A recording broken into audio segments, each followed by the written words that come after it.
Assalamualaikum warahmatullahi wabarakatuh. Perkenalkan, nama saya Lia Paci dengan NIM 13142110 dari kelas 4C. Pada kesempatan kali ini saya akan menjelaskan materi yang terkait dengan hukum administrasi pembangunan.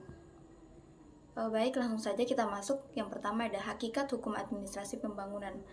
Menurut Bintaro tahun 1974, hukum administrasi pembangunan adalah hukum administrasi negara yang diarahkan untuk mendukung proses pembangunan nasional, untuk merealisasikan pertumbuhan yang lebih baik, dan hukum yang diarahkan untuk menyempurnakan administrasi negara agar berkemampuan mendukung proses pembangunan.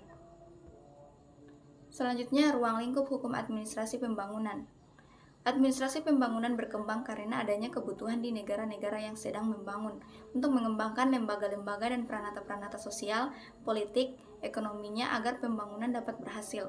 Oleh karena itu, pada dasarnya administrasi pembangunan adalah bidang studi yang mempelajari sistem administrasi negara di negara yang sedang membangun serta upaya untuk meningkatkan kemampuannya. Carly Bryan menyatakan pembangunan mencakup yang pertama kapasitas, keadilan, yang ketiga penumbuhan kuasa dan wewenang, yang keempat kelangsungan yang tertunjang, yang kelima saling bergantungan, yang terakhir ketidakmampuan administrasi. Selanjutnya dasar hukum pelaksanaan administrasi pembangunan. Pembentukan, pembinaan, penggabungan atau pemecahan dan penghapusan badan-badan pemerintahan sebaiknya dilakukan dengan dasar hukum tertentu. Dasar hukum ini memberikan dan merumuskan landasan hukum tentang batas-batas tugas, fungsi, kekuasaan, serta wewenang masing-masing aparatur pemerintah yang sudah ada ataupun yang akan dibentuk.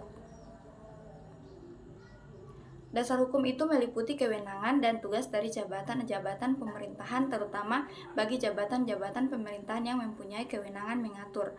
Dalam hal ini, termasuk kewenangan memberikan perizinan, penentuan tarif, dan sebagainya, seperti juga badan-badan pemerintahan, terutama tentang kejelasan hukum. Kewenangan jabatan tersebut akan membantu masyarakat terhindar dari kebingungan tentang pejabat mana yang berwenang atas suatu masalah dan penggunaan wewenang dan tanggung jawab tersebut. Selanjutnya kita masuk pada pendekatan hukum dalam administrasi pembangunan.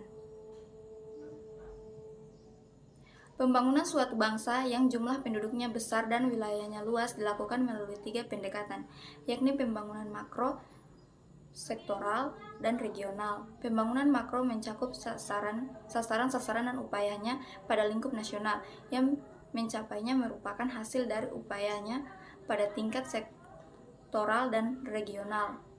Ketiga pendekatan tersebut mempunyai implikasi administratif yang berbeda sesuai lingkup dan kewenangan masing-masing, yang bertujuan untuk penyelenggaraan negara dan pembangunan.